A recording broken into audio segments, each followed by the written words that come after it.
नमस्कार मित्रों, स्वागत है आप सभी का हमारे YouTube channel the Sanatan voice में। मित्रों, आज के वीडियो में हम आपको बताएंगे कि वह कौन से 3 प्रकार के भोजन हैं जिन्हें करने से प्रत्येक मनुष्य की कम आयु में मृत्यु हो जाती है। प्रत्येक मनुष्य को जीवित रहने के लिए आहार की जरूरत होती है, परंतु मनुष्य बिना सोचे समझे जो मन में आता है वह खाता चला जाता है और वही आगे चलकर उसके लिए मृत्यु का कारण बन जाता है। साथ में यह भी बताऊंगा कि भोजन करने का सही तरीका क्या है, किस दिशा में बैठकर भोजन करना चाहिए, हमें भोजन कब करना चाहिए तथा भोजन शुरू करने से पहले क्या बोलना चाहिए और वह कौन से 3 प्रकार के भोजन हैं जिन्हें करने मात्र से ही मनुष्य की कम आयु में ही मृत्यु हो जाती है। तो इस प्रश्न का उत्तर मैं एक कथा के माध्यम से देता हूँ। मित्रों, एक बार नारद जी हरि भजन करते हुए बिना किसी कारण के यमलोक पहुंचते हैं। नारद जी देखते हैं कि यमराज जी कुछ लोगों को स्वर्ग तथा नरक भेजने में व्यस्त हैं। उनमें से बहुत से लोग काफी कम उम्र के तथा वृद्धावस्था के थे। तब देवर्षि नारद जी ने सोचा कि इतनी कम उम्र में इन मनुष्यों की मृत्यु कैसे हो सकती है, जबकि कलयुग में प्रत्येक मनुष्य को 100 वर्ष की आयु निश्चित की गई है। यहाँ 15 से 20 वर्ष की आयु में ही मृत्यु हो जा रही है। यह बात और कारण नारद जी के मन को विचलित कर देता है और फिर सीधे नारद जी यमराज के समक्ष प्रकट होते हैं। तभी यमराज जी की नजर नारद जी पर पड़ती है। तभी यमराज जी नारद जी का आदर सत्कार करते हैं और यमलोक आने का कारण पूछते हैं। तब नारद जी कहते हैं कि हे यमराज जी, मैं यहाँ आया तो बिना किसी कारण के ही था, पर यहाँ आने के बाद एक प्रश्न मेरे मन को विचलित कर रहा है। हे मृत्यु के देवता, आपको तो भविष्यवाणी दी गई है जिससे आपको सब ज्ञात रहता है कि कौन से मनुष्य की मृत्यु कब होने वाली है और उस मनुष्य की मृत्यु होने का कारण क्या है, क्योंकि भोजन ही शरीर को जीवित रखने में सहायक होता है। तो मेरा प्रश्न यही है कि कौन से ऐसे 3 प्रकार के भोजन हैं जिन्हें करने मात्र से प्रत्येक मनुष्य की कम आयु में ही मृत्यु हो जाती है। मनुष्य को किस तरह का भोजन करना चाहिए, किस प्रकार का भोजन मनुष्य की आयु बढ़ाने वाला होता है, किस दिशा में बैठकर भोजन करना चाहिए, कृपा करके आप मुझे इन सारे प्रश्नों के उत्तर देने का कष्ट करें। तब यमराज जी कहते हैं कि देवर्षि नारद जी, आपने आज समस्त मनुष्य जाति को बहुत ही महत्वपूर्ण ज्ञान देने के लिए हमसे यह प्रश्न किया है। यह प्रश्न प्रत्येक व्यक्ति के लिए उतना ही महत्वपूर्ण है जितना जल में रहने वाली मछली के लिए जल। परंतु हे देवर्षि नारद जी, आपको इस प्रश्न का उत्तर मैं एक अत्यंत महत्वपूर्ण कथा के माध्यम से दूंगा। नारद जी कहते हैं कि हे यमराज जी, आप उस कथा को कहिए, मैं आपकी कथा को पूरा अंत तक अवश्य सुनूंगा। अब यमराज जी कहते हैं कि मनुष्य जिस प्रकार का भोजन करता है उसी के अनुसार उसका भाग्य और उसका अगला जन्म निर्धारित होता है। यह कथा त्रेता युग में महर्षि विश्वामित्र ने भगवान श्री राम को सुनाई थी, इसलिए इस कथा का महत्व बहुत अधिक है। इस प्राचीन कथा के माध्यम से आपको आपके सभी प्रश्नों के उत्तर मिल जाएंगे। हे नारद जी, इस कथा को ध्यान से सुनना और इसका प्रचार प्रसार भी करना। जो भी मनुष्य इस कथा का श्रवण करते हैं उसको सभी पापों से और रोगों से मुक्ति मिल जाती है और वह दीर्घायु होता है। यमराज जी कथा प्रारंभ करते हैं और कहते हैं कि देवर्षि नारद जी, यह बात त्रेता युग की है। विधुपुर के समीप एक बहुत बड़ा जंगल था जो 100 योजन तक फैला हुआ था। उस जंगल में ना कोई पशु, ना कोई पक्षी या जीव जंतु रहते थे। उस जंगल में सिर्फ वृक्ष, पेड़ पौधों की भरमार थी। वह जंगल अत्यंत घना था, परंतु उस जंगल के मध्य भाग में 4 कोस लंबी एक झील थी और उसी झील में हंस, बत्तख और अन्य पशु पक्षी रहा करते थे। एक बार मुनि विश्वामित्र उसी झील के पास से गुजर रहे थे, तभी उनको एक बहुत ही सुंदर और विचित्र दृश्य दिखाई दिया। क्योंकि उस जंगल में कोई आता जाता नहीं था, परंतु उसी झील के समीप एक बहुत बड़ा आश्रम था जो देखने में बहुत पुराना हो गया था, लेकिन फिर भी उसकी सुंदरता मन को मोहित करने वाली थी। वह आश्रम अत्यंत सुंदर और पवित्र दिखाई पड़ रहा था। उस आश्रम में कोई भी साधु संत या शिष्यगण नहीं रहते थे। आश्रम पूरी तरह से खाली था। तब विश्वामित्र मुनि ने विचार किया कि यहाँ कोई भी संत या महात्मा नहीं है, चलो आज हम यहाँ पर विश्राम कर लेते हैं। विश्वामित्र मुनि एक रात के लिए उस आश्रम में ठहर गए और सुबह उठकर जब वे उस झील के पास गए तो उन्होंने रास्ते में एक मुर्दे को देखा। अब विश्वामित्र मुनि सोच में पड़ गए कि इस जंगल में कोई आता जाता नहीं है तो यह लाश कहां से आई। वह लाश जो पड़ी हुई थी वह शरीर से अत्यंत बलवान और हष्ट पुष्ट दिखाई पड़ रही थी। विश्वामित्र मुनि उस लाश को देखकर चिंतित हो गए। तभी अचानक उन्हें आकाश से आता हुआ एक दिव्य स्वर्ग का विमान दिखा और वह विमान झील के समीप आकर रुक गया और उस विमान से एक दिव्य पुरुष उतरा और वह उस झील में स्नान करने के लिए चला गया। स्नान करने के बाद वह झील के बाहर आया और आकर वह मरे हुए पुरुष का मांस खाने लगा। उसने भरपेट उस मुर्दे का मांस खाया और फिर अपने दिव्य विमान की ओर जाने लगा। मुनि विश्वामित्र यह सब खड़े खड़े देख रहे थे और जब वह पुरुष विमान में बैठकर प्रस्थान करने लगा तब मुनि विश्वामित्र ने उस पुरुष को आवाज लगाई और कहा कि तुम कौन हो? तुम तो देवताओं के समान दिख रहे हो, लेकिन तुम्हारा भोजन बहुत ही घृणित है। तुम्हारा भोजन तो गंधर्वों की तरह होना चाहिए। ऐसा भोजन तो स्वयं यमराज भी ग्रहण नहीं करते, पर तुम ऐसा भोजन क्यों कर रहे हो? तब उस पुरुष ने विश्वामित्र मुनि की ओर देखा और हाथ जोड़कर प्रणाम किया और बोला कि हे ऋषिवर, मेरा भोजन पहले ऐसा नहीं था। मैं भी एक आम इंसानों की तरह था, परंतु मेरी कुछ गलतियों की वजह से आज मेरा भोजन ऐसा हो गया है। हे ऋषिवर, मैं आपको बताता हूँ कि मैंने अपने जीवन में कौन कौन सी गलतियाँ की जिसकी वजह से आज मुझे यह घृणित भोजन करना पड़ रहा है। पूर्व काल की बात है, विदर्भ देश में मेरा एक राज्य था जिसमें मेरे महायशस्वी पिता वासुदेव जी राज्य करते थे। मेरे पिता परम धार्मिक व्यक्ति थे। मेरे पिताजी ने 2 विवाह किए थे जिससे उनकी 2 पत्नियां थीं। दोनों पत्नियों से उन्हें एक एक करके 2 पुत्र हुए। मैं और मेरा भाई महायशस्वी परम प्रतापी धीर वीर पुरुष थे। मैं अपने पिता का बड़ा बेटा था। पिता ने मेरा नाम देवराज तथा छोटे भाई का नाम विजयराज रखा था। हम दोनों भाई अपने नाम और कार्य से बहुत प्रसिद्ध थे। हमारा जीवन सुखमय व्यतीत हो रहा था, पर एक दिन अचानक पिता का देहांत हो गया और पिताजी की मृत्यु के बाद मुझे विदर्भ देश का राजा बना दिया गया और मैं सावधानी पूर्वक राज्य चलाने लगा।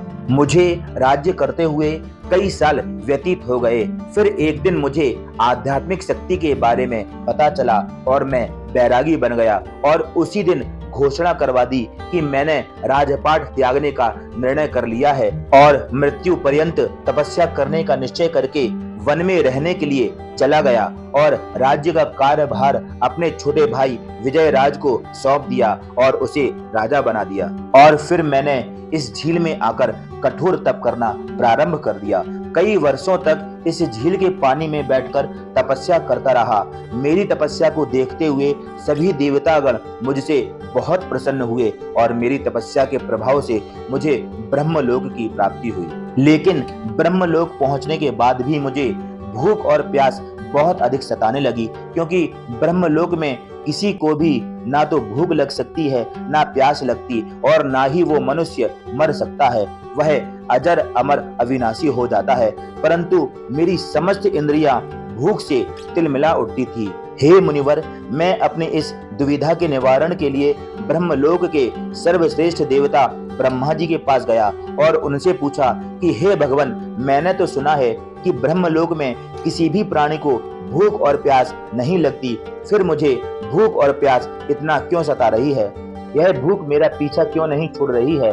कृपया आप बताइए कि मैं कौन सी ऐसी चीज का सेवन करूं जिससे मुझे भूख से तृप्ति मिल जाए। फिर ब्रह्मदेव ने मुझसे कहा कि हे राजन, पृथ्वी पर दान धर्म करने पर ही व्यक्ति इस लोक में भूख और प्यास से मुक्त हो पाता है, परंतु हे राजन, ना तो आपने अपने जीवन काल में कोई दान किया, द्वार पर आए भिक्षुक को बाहर से ही लौटा दिया, उसे दान कभी नहीं दिया। राजा होते हुए भी जरूरतमंदों को कभी कुछ नहीं दिया।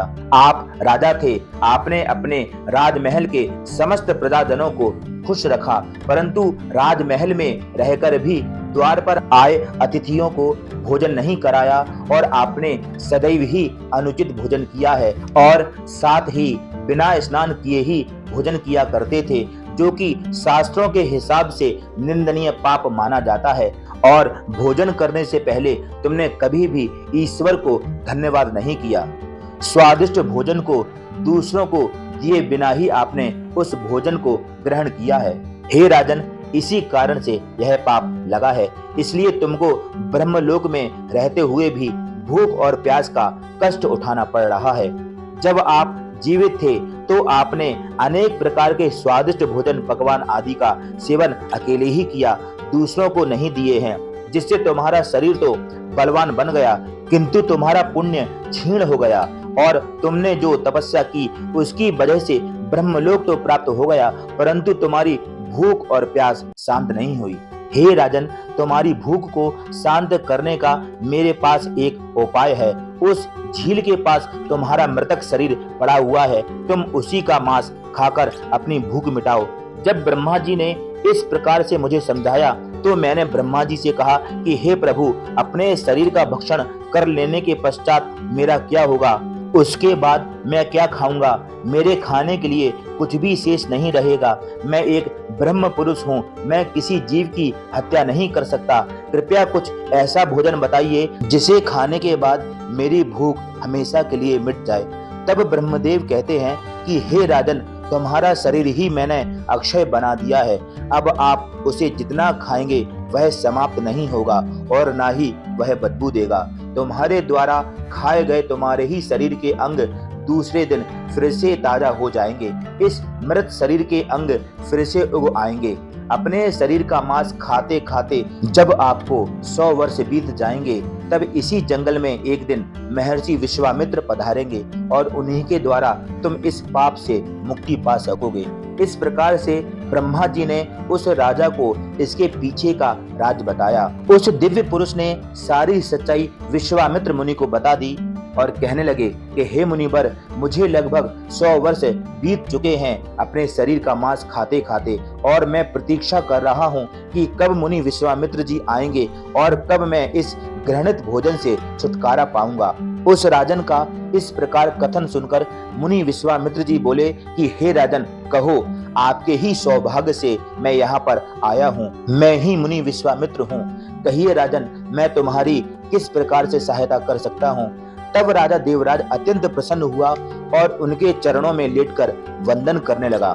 राजा देवराज ने कहा कि हे मुनिवर, कृपया आप मुझे इस घृणित आहार से मुक्त कीजिए तथा जिस पाप के कारण मुझे यह प्राप्त हुआ है उस पाप से भी मुझे मुक्त कीजिए।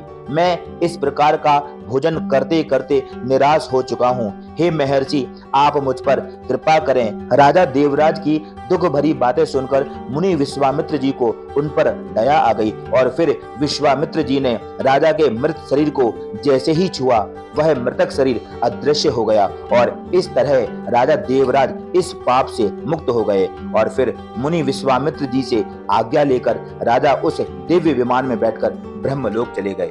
अब यमराज जी नारद जी को समझाते हुए आगे कहते हैं कि हे देवर्षि नारद, इस प्रकार से उस राजा देवराज को दान ना करने के पाप से मुक्ति मिली और इस प्रकार भोजन करने के कारण ही ब्रह्मलोक में रहने पर भी तृप्ति नहीं हुई और उन्हें पृथ्वी लोक में आकर स्वयं का ही मांस खाना पड़ा।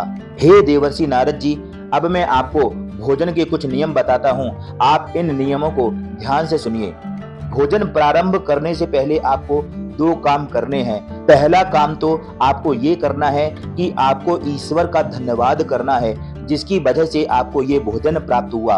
दूसरा काम, भोजन शुरू करने से पहले पहला निवाला धरती पर रखना है ताकि पशु पक्षी, चींटी, दैत्य, प्रेत तथा पिशाच आदि जो अपने कर्म बंधन से बंधे हुए हैं उन सभी को अन्न की प्राप्ति हो। यदि भोजन करते समय कोई अतिथि आ जाए तो उनका स्वागत करें और उसे आसन देकर श्रद्धा पूर्वक भोजन कराकर विदा करें, क्योंकि जिस घर में अतिथि निराश होकर लौट जाता है उस घर के सदस्यों को अपने पाप देकर उनके पुण्य को ले जाता है। यमराज जी कहते हैं कि भगवान श्री कृष्ण ने स्वयं बताया है कि पिता के घर में रहने वाली विवाहित कन्या, दुखिया और गर्भवती स्त्री तथा वृद्ध को भोजन कराने के बाद ही भोजन करना चाहिए।